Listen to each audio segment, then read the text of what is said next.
they was throwing that joint. They was definitely throwing it. But yeah, I wish I ain't make the playoffs. Them bum ass niggas. Any NBA news before we get out of here? NBA news. What's been going on in the association? About the Pascal trade. Oh yeah, Siakam to Indiana.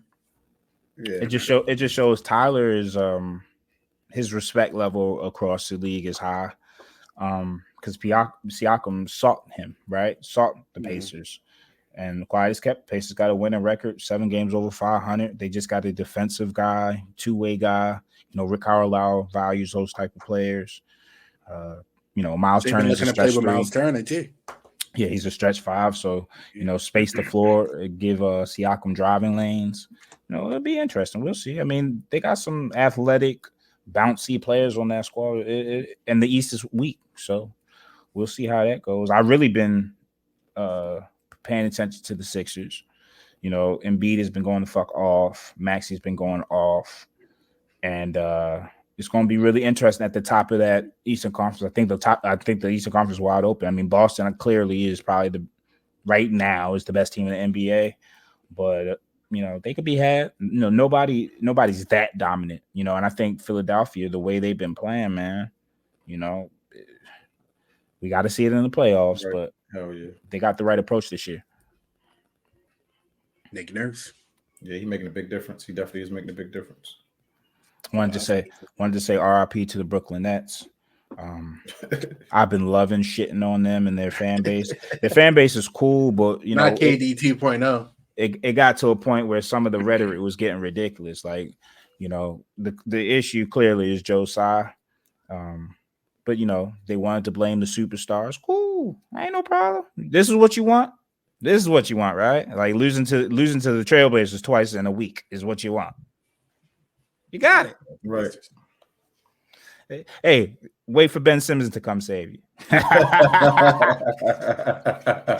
Niggas gonna be waiting their whole life. That's crazy.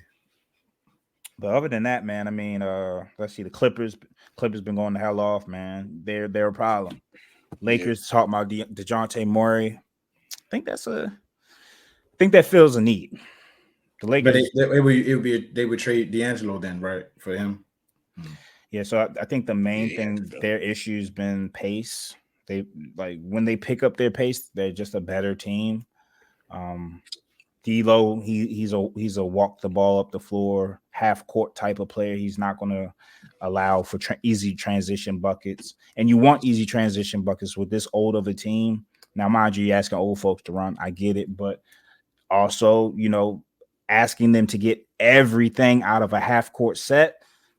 Sometimes you need some easy buckets, bro. Some easy 3-point looks, some layups, some dunks, and somebody like DeJounte, he's going to turn the pace up. He's going to get out in transition. That's going to be good for them. And also he's going to provide a perimeter defense that's sorely needed. Is it going to be enough though? I mean, not with a top heavy, like regardless of, I don't think DeAndre Murray, you're still not going to beat Denver. You're probably not going to beat the Clippers. Unless AD and LeBron just turn into, AD and LeBron in 5-10 years ago, you're just not gonna beat them top teams. You're not gonna beat the Timberwolves. It's just not gonna happen. Yeah. I mean, to your point, gotta mention the Timberwolves. I mean, shit, 30-11. Anthony Edwards throwing shit off the backboard. You got Cat being aggressive, acting like he's a black man. Yeah, I trust. Listen, Minnesota is hooping right now. I got to give them the credit because and then we mentioned Rudy Gobert too. Finally get understanding what his role is, and being elite in that role. So and Conley been steady and enforced. Like they got a point guard there that can settle everything down. A veteran point guard. That's a fact. And then you got to look at Oklahoma City too, who 28-13. They're no slouches. I mean, their top 3 players. I mean, you talking about Jalen Williams, you talking about Shea, you talking about Chet, dogs, certified dogs, studs, and then you got the pieces around them. You got the rapist, you got Dort, Kenrich Williams. Yeah. They're the 2 seed in the West right now. They got some hitters, man, and they only getting better. That's the scary part. They didn't even make a trade yet. You think I'm saying I was saying stuff about they might package something and send something for Lloyd marketing. Whatever.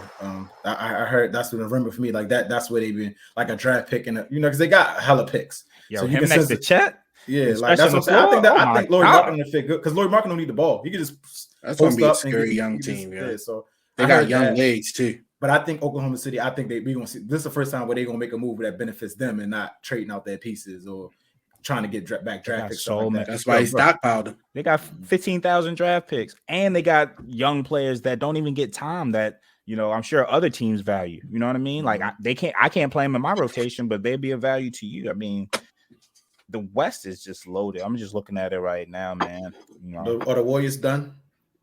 It's a great question. It's a great question, and put a fork in it. I don't see who you move out. I think everybody that you potentially want to move out doesn't have the value they once had. So what you be getting back, it just is not going to be that instrumental. You talking about dangling Clay, talking about dangling Draymond. It's like if Draymond's not on the right team, what is Draymond? And then you looking at Clay, is like he don't even look like he's confident anymore, right? Like he's soaking and head down type shit. And mind you, Clay is very prideful, so I get it. I get where it's coming from, but milk's gone bad. Milk's gone bad. Definitely. I think so.